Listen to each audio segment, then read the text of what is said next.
네, 오후의 말씀의 제목입니다. 앞에 화면에 있습니다. 우리 함께 읽겠습니다. 시작. 용사의 역사를 잇다라는 제목으로 함께 말씀 나누겠습니다. 오늘 또 옆에 있는 분들 인사 이렇게 해볼까요? 오후에 벤이 더 빛나십니다. 이렇게 세 분 이상 인사하겠습니다. 오후에 벤이 더 빛나십니다. 오후에 벤이 더 빛나십니다. 오후에 벤이 더 빛나십니다. 아멘. 또 우리 말씀 제목으로 인사해볼까요? 용사의 역사를 이어갑시다. 이렇게 인사하겠습니다. 시작. 용사의 역사를 이어갑시다. 용사의 역사를 이어갑시다. 아멘. 네, 용사가 뭘 의미하는지 아시죠? 용서와 사랑이고요. 또 용사, 그리스도의 군사로서의 아름다운 역사를 이어가자라는 제목으로 함께 말씀 나누겠습니다. 성경은 역사의 이야기입니다. 하나님과 하나님이 사랑하시는 사람들, 하나님의 백성들과 함께 만들어가는 역사의 이야기입니다. 그 모든 역사의 기저에는 큰 흐름이 있는데요, 그것이 바로 하나님의 용서입니다.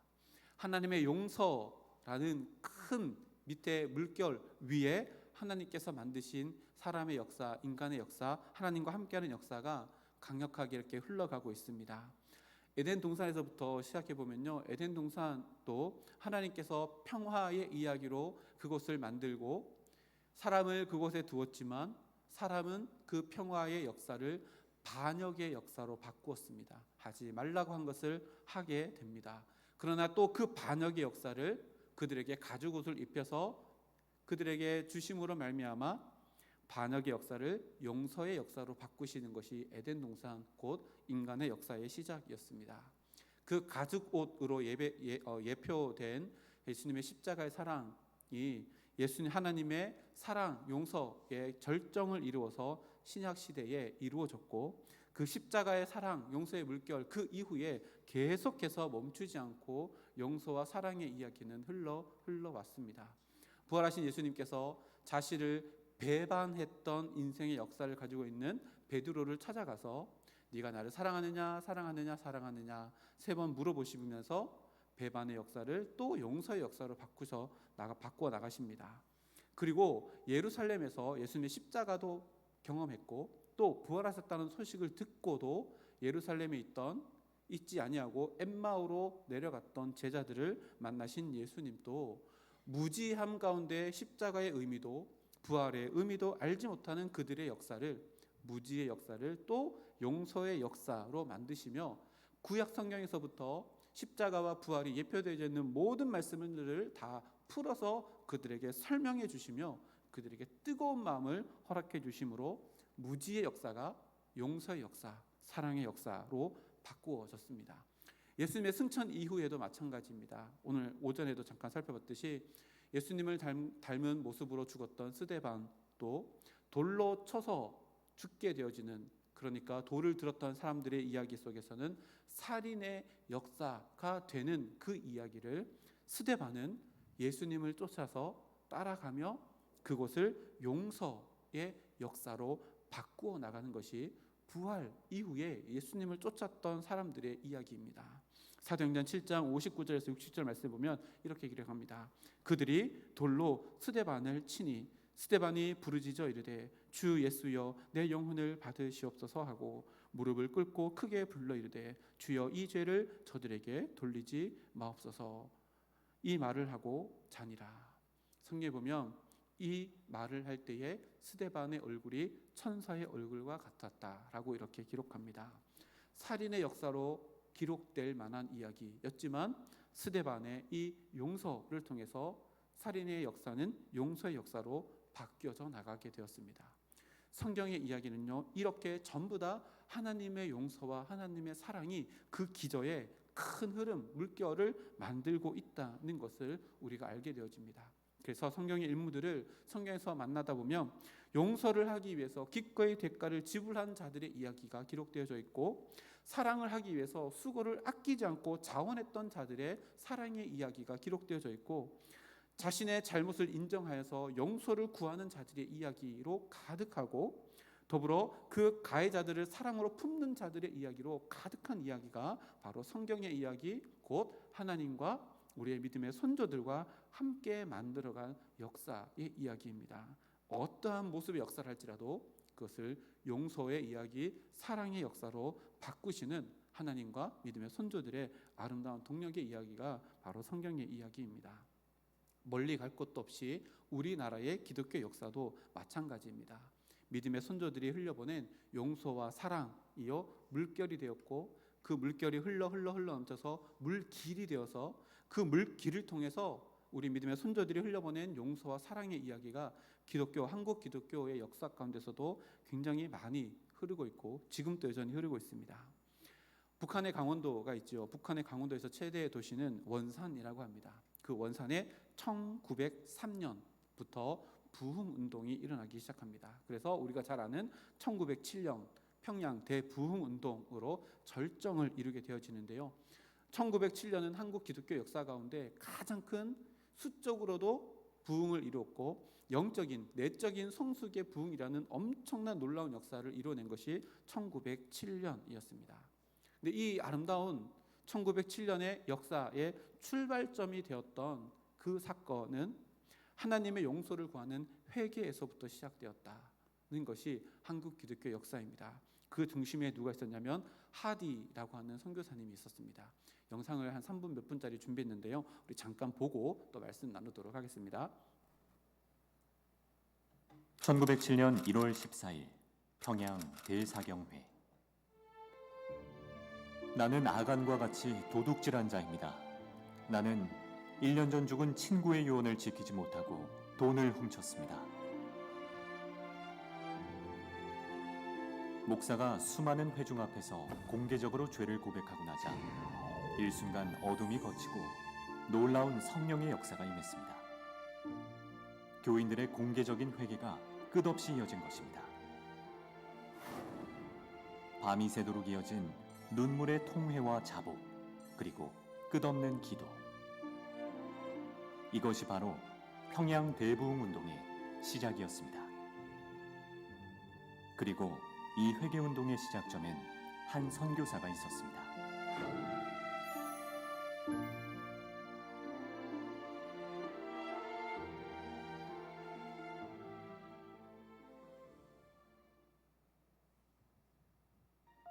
(1890년) 갓 결혼한 아내와 함께 조선 땅을 밟은 25세의 청년. 캐나다 토론토대 의과대학을 졸업하고 의류 선교사로 파송된 겁니다. 8년간 의료 봉사를 한 후 본격적으로 복음 전도 사역에 뛰어든 하디 선교사. 3년 동안 수고하여 복음의 씨앗을 뿌렸지만 결과는 참담했습니다. 아무런 열매를 거둘 수 없었고 여전히 조상 숭배와 샤머니즘에 빠져있는 조선 사람들은 변화가 없어 보였습니다. 영적 돌파구를 찾기 위해 동료 선교사들과 기도회를 열었던 로버트 하디 선교사는 영적 각성을 경험하게 됩니다. 성령이 내게 오셨을 때 그의 첫 요구는 나의 선교사 생활의 대부분을 함께 보냈던 선교사들 앞에서 나의 실패와 실패의 원인을 시인하게 하시는 것이었다. 그것은 고통스럽고 굴욕적인 경험이었다. 하디 선교사는 동료 선교사들과의 기도회에서뿐 아니라 수많은 조선인 교인들 앞에서도 공개적으로 회개하게 됩니다. 주님, 나의 교만을 용서하여 주십시오. 성령의 도우심과 인도하심을 의지하지 아니하고 나의 능력을 믿었습니다. 조선인들을 미개한 민족이라 생각했습니다. 조선인들은 무식하여 진정으로 당신을 만날 수 없을 것이라고 생각했습니다. 나의 자만심을 회개합니다.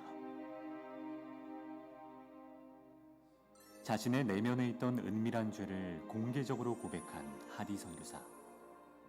이것이 회개의 본이 되어 많은 이들의 마음에 통회와 자복의 불씨를 붙입니다. 평신도들 앞에 목사가 자기 잘못을 이야기한다는 것, 특히 100년 전에 한국인들 앞에서 선교사가 나 잘못했어 하는 이 말 하는 게 굉장히 자존심과 얼마나 그게 어렵겠습니까? 하디는 그 말씀에 순종하죠. 그래서 한국인 회중 앞에서 결국 교만했던 거, 자기 믿음 없었던 거, 한국인들을 무시하고 인종차별했던 거, 그런 것들을 눈물로 회개하죠.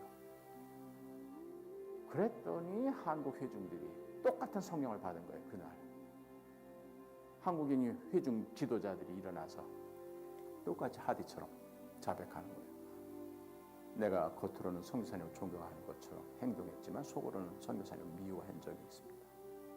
선교사님 몰래 선교부 돈을 얼마를 횡령했습니다. 절도했습니다.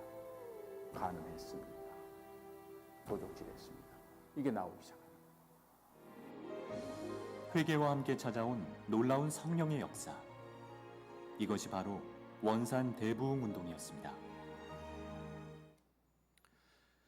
네, 우리나라 초창기에 하디 선교사님이 의료 선교로 오셔서 선교를 하셨습니다. 만약에 하디 선교사님께서 의료 선교를 하면서 성공했더라면 잘난 사람의 잘난 업적의 이야기로 끝났을 겁니다.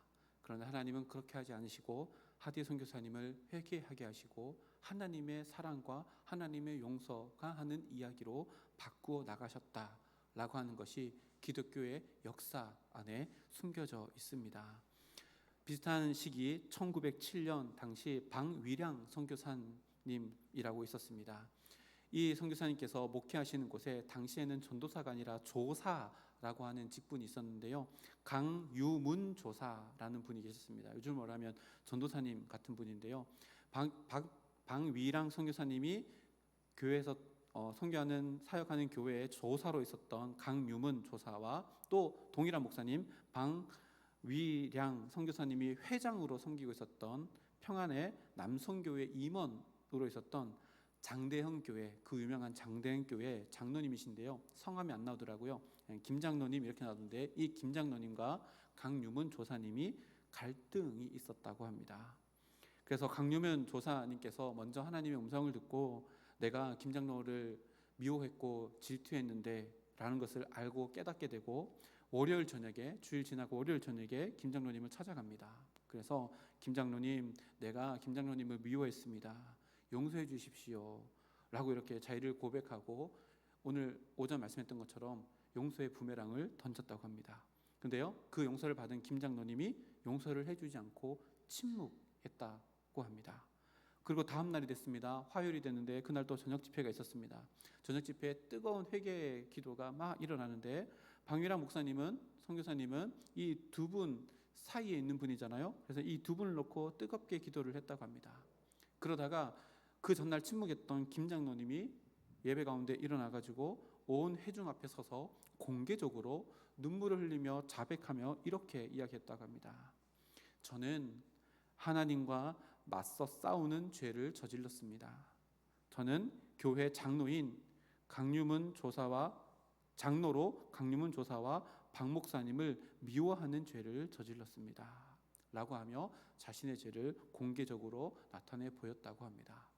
어떻게 됐을까요? 하나님의 용서가 그곳 가운데 임했고 그곳에 있었던 많은 선교사님들이 함께 나와서 강유문 조사와 또 김장로님을 얼싸안고 함께 울으며 그 하나님의 용서의 감동을 함께 나누었다고 합니다. 그 현장 가운데 있었던 이길함 선교사님이 계신데요. 그때 한 장면을 이 문장으로 기록을 했습니다. 한국 형제들이 팔로 안아주며 위로하는 모습이 너무나 아름다웠다. 우리 기독교 역사는요, 이렇게 회개를 통한 하나님의 용서와 사랑을 경험한 역사이고요, 그것을 나누는 역사였습니다. 그리고 1930년에도 이런 일이 있었습니다. 당시 1930년에 한국 교회 실정이 어땠냐면요, 신학적인 갈등이 교회마다 있었고요, 지역의 갈등, 교권의 갈등, 그리고 장로교 또 감리교와의 교파의 갈등도 굉장히 심했던 때가 1930년이라고 합니다. 1931년 그 다음 해에 만주사변을 일으켰습니다. 일본이. 그러고 난 이후에 제국주의를 확장하기 위해서 군국주의 체제를 강화합니다. 그리고 그 다음 해인 1932년부터는 일본이 기독교 학교에서도 신사참배를 해야 한다라고 강요하며 압박했다고 합니다. 근데 이런 위기 가운데 한국 교회는 많은 갈등으로 아파하고 힘들어하고 있었습니다. 신앙적으로 우리가 이것을 어떻게 해결해 가야 하는지에 대한 답을 제시해야 됐지만 서로 분열되어져 있었던 겁니다. 그때 미국에서 남장로의 후원을 받고 미국에서 유학을 마치고 돌아온 교수님이 한 분 계셨는데요. 남궁혁이라고 하는 교수님입니다. 이 남궁혁 교수님은 한국인 최초로 평양에 있었던 장로의 신학대학교 교수였던 분입니다. 이분이 장로의 신학대학교에서 발간하는 신문이었던 신학지남을 맡아서 섬기기도 하셨는데요. 이 남궁혁 교수가 1930년대 자기가 미국 갔다 들어와 보니 분열과 갈등 가운데 현실 앞에 신앙적인 답을 제시해야 되는 교회가 아무것도 하지 못하고 있는 그 상황 가운데 이런 글을 썼다고 합니다. 앞에 있습니다. 우리에게는 사랑이 너무도 없습니다. 단합하여야만 될 그리스도의 몸인 교회 안에서 어찌 분열이 그렇게도 일어나며 사랑하여야만 될 형제들이 어찌하여 그다지도 다투고 싸우다뇨. 그다지 용서 못할 일이 무엇입니까? 결국 그리스도의 보혈로 같이 구속의 은혜를 입은 형제를 쳐서 이기는 것이 악마에게 참패를 당하는 것이 아니고 무엇이며, 그리스도 안에서 대의 명분을 생각하며 사람 앞에 지는 것도 도리어 하나님 앞에서 영광의 승리가 아니고 무엇입니까? 라고 하며 이 남궁혁 교수는 교회의 분열의 해결, 그리고 교회가 감당해야 될 시대적인 사명을 하나님의 용서에서 그 답을 찾아야 된다라고 이렇게 글을 기고했다고 합니다. 하나님의 용서를 덧입는 자로 서로 용서해서 지금의 어려움을 이겨내자라고 목소리를 높였던 겁니다. 오늘 말씀에 사도 바울의 말을 빌리면요, 남궁혁 교수는 그리스도의 평강이 우리의 마음을 주장하게 될 때에 교회는 하나 되어지고 하나님께서 창세기부터 써내려가셨던 하나님의 용서와 사랑의 역사가 우리를 통해서도 이어질 수 있다라고 이렇게 이야기한 겁니다. 이렇게 한국교회는요, 늘 위기 가운데 어려움 가운데 하나님의 용서와 하나님의 사랑 안에서 답을 찾고 시대적인 어려움들을 이겨냈을 뿐만 아니라 하나님의 그 사랑과 용서의 물줄기가 끊어지지 않도록 이어가는 역사를 가지고 있는 것이 한국의 기독교 역사입니다. 그 이후에도요, 이 사랑과 용서의 물줄기는 흘러서 우리가 잘 아는 사랑의 원자탄, 바로 손양원 목사님의 이야기도 우리들에게 남겨집니다. 손양원 목사님 1938년 평양 장대현 교회, 평양 장로의 신학대학을 졸업하고 그 다음 해인 39년 8월 달에 여수에 있는 애양원 교회로 부임을 합니다. 부임 1년 만에 신사참배 거부했다는 이유로 1940년 9월까지 구금되고 징역 1년 6개월을 언도받았습니다. 그래서 광주 형무소에 수감됩니다. 1년 6개월을 다 마치고 나온 뒤에도 신사참배를 끝까지 거부해서 해방될 때까지 옥고를 치르셨다라고 이렇게 이야기합니다. 그리고 해방 이후에도 어떤 일이 있었는지 다 아시지요? 좌우 간의 대립이 있었습니다. 1948년 10월에 발생한 여수 순천 사건으로 손 목사님 두 아들 동인이와 동신이를 좌익 계열의 학생들에 의해서 살해당하고 죽게 되어집니다.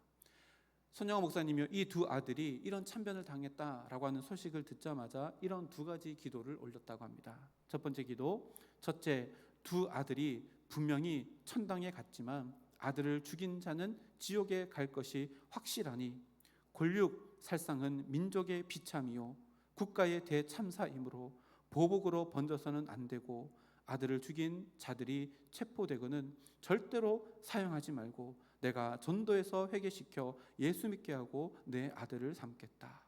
둘째 기도입니다.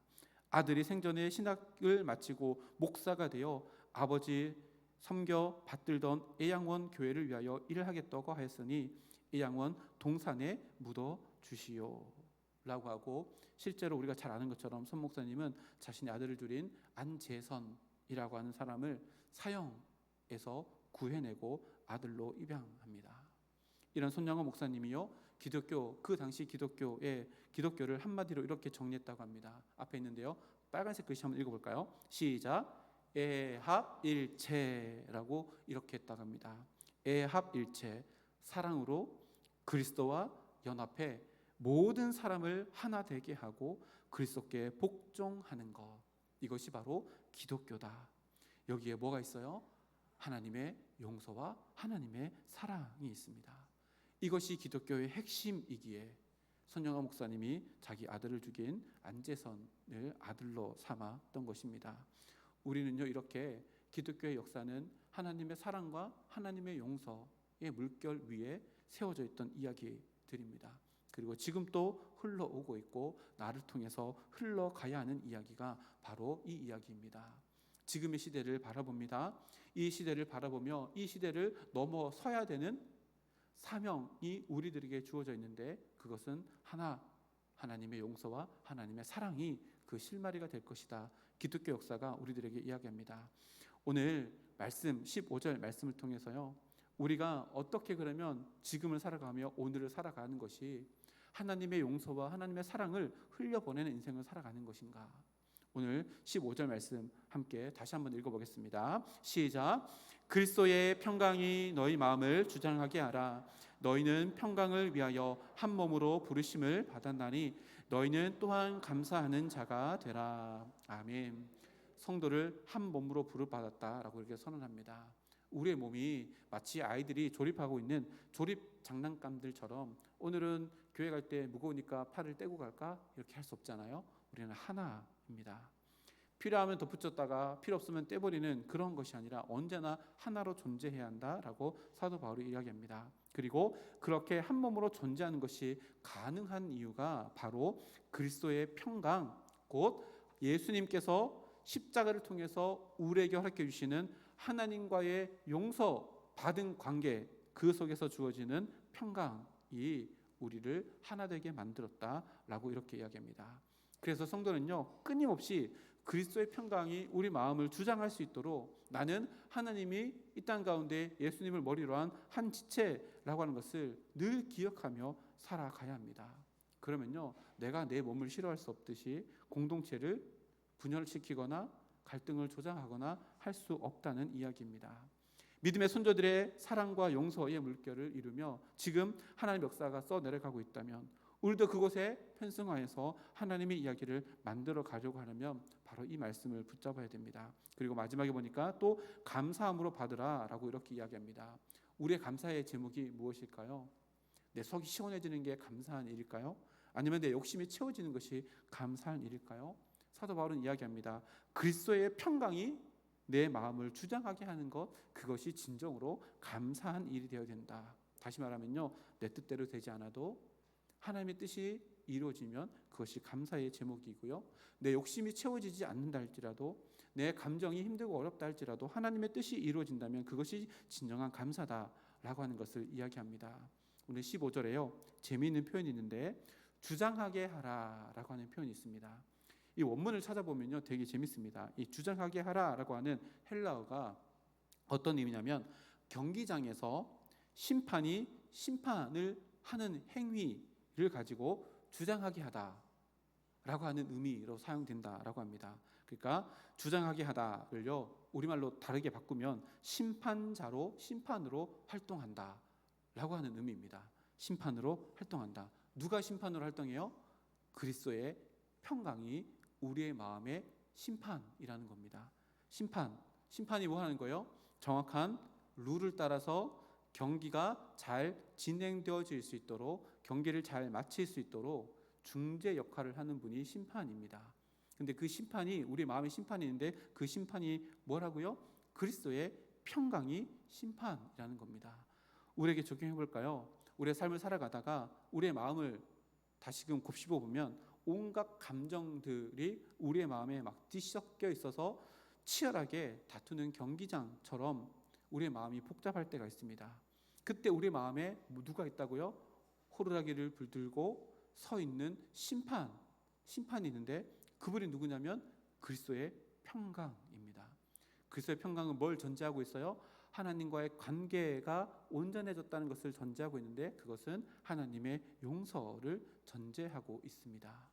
내 마음이 이렇게 저렇게 복잡하고 이런 감정 저런 감정이 막 뒤섞여 있어서 그 감정들이 치열하게 막 경쟁하고 있을 때 오전에 배웠던 것처럼 숨을 천천히 들숨날숨 가운데 하나님의 생기를 느끼며 내 마음의 심판이 그리스도의 평강 곧 하나님의 용서다 라고 하는 것을 기억하고 그리스도의 평강이 내 마음을 중재할 수 있도록 내 마음을 주님께 내어드리는 것, 이것이야말로 하나님께서 지금까지 만들어 가시는 용서와 사랑의 역사 안에 내 삶을 내어드리는 것이다 라고 이렇게 정리할 수 있습니다. 오늘 또 시작되었습니다. 한 주간이 시작되었습니다. 이 한 주간을 살아가면서 혹여나 내 마음속에 분노와 감정과 미움과 질투 같은 감정들이 막 날뛸 때마다 앞에 있는 저 그림을 생각해 보십시오. 심판이 호각을 들고 딱 중재합니다. 우리 마음속에 울리는 그리스도의 평강, 그 심판자가 부는 호루라기 소리가 우리의 마음에 경종으로 울려 퍼져서 너 감정대로 살 것이 아니야, 기분대로 살 것이 아니야, 그리스도의 평강이 너의 마음을 주장할 수 있도록 하나님께 너의 마음을 내어드려서 네가 만들어가는 역사가 원망과 불평의 역사가 아니라 용서와 사랑의 역사가 되도록 너의 마음을 나에게 달라라고 하는 이 하나님의 음성을 들을 수 있는 우리 모두가 되기를 소망합니다. 그래서 올 한 해 우리가 용사로 삽시다 라고 하는 이것이 그냥 슬로건으로 그치는 것이 아니라 진정한 용서와 사랑, 그것을 이루어나가는 그리스도의 군사로서의 나의 삶이 되어서요, 창세기부터 흘러내렸던 하나님의 용서와 하나님의 사랑의 그 역사를 이어갈 수 있는 우리 성서중앙교회 50년의 역사가 되어지고 내 한 사람의 아름다운 역사가 되기를 주님의 이름으로 축복합니다. 함께 기도하겠습니다. 하나님 감사합니다. 오늘